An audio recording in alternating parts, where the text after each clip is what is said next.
Hi, this video is mainly dedicated for Mr. Peter Jackson. King Kong 2, The Reno Circus. Anne Darrow, after she lost King Kong, was feeling very bad and mentally she was not stable at all, to a degree that she goes crazy most of the time. She sits every day at her table in her room, drinking a bottle of two of wine. She recalled her happy times with King Kong at the jungle, where she had her amazing time, dancing and calming King Kong. Then she recalled that she ruined all these happy times by bringing him to the circus, and she started to drink again, hoping to forget what she did to the King Kong. Sometimes she blames herself, and most of the time she blames other people trying to escape from her responsibility for what she did to the great King Kong. One day, Jack visited Anne at her home as usual, trying to comfort her. But this day, he got some news that there is a big white rhino who lives in King Kong Island. And this rhino is ruling the island now. Jack: "How are you, Anne?"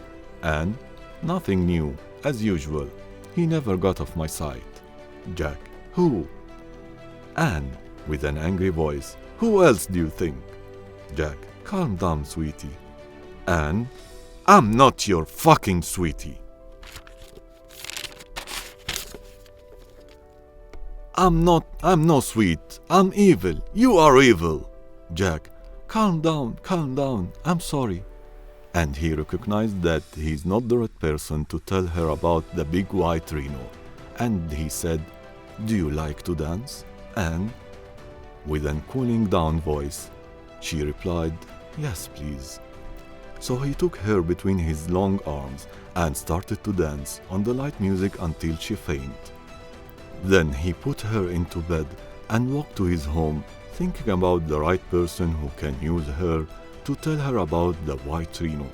And when he reached home, he came up with an idea that dancing is the thing that may persuade her to go to the white rhino. Then he remembered that her friend Nana became a famous dancer and maybe she can persuade her to dance again. Next day, Jack went to Nana's circus where she performed. He took the front table to make sure that she sees him. And after she did her amazing performance with an Indian guy and cobras, all the audiences stood on their feet, clapping hardly to her. But Jack was their leader in clapping and whistling to a degree that if you look at him, you may think that he is a jumping monkey. Nana finally recognized him between the audience, so she waved to him to come to her room. After he fought to reach her room, he found the big Indian bodyguard standing at her room. "Jack, the star called me to come to her room." The bodyguard, with a staring look: "Who are you?" Jack: "I'm Jack the Scroll. Don't you know me?" The bodyguard angrily: "No, and believe me when I say, you will regret so much if I discover that she didn't." Jack: "Okay, go ask her." The bodyguard: "I don't leave the door," and ordered his assistant to go to ask her. And when the assistant told him to let Jack in, the bodyguard told Jack, "Touch the star and you are a dead man." When Jack entered the big room, he found Nana sitting in front of her mirror and she said, "Oh, Jack, it's have been a long time. Why, I am honored with this visit. I'm sure you didn't miss me."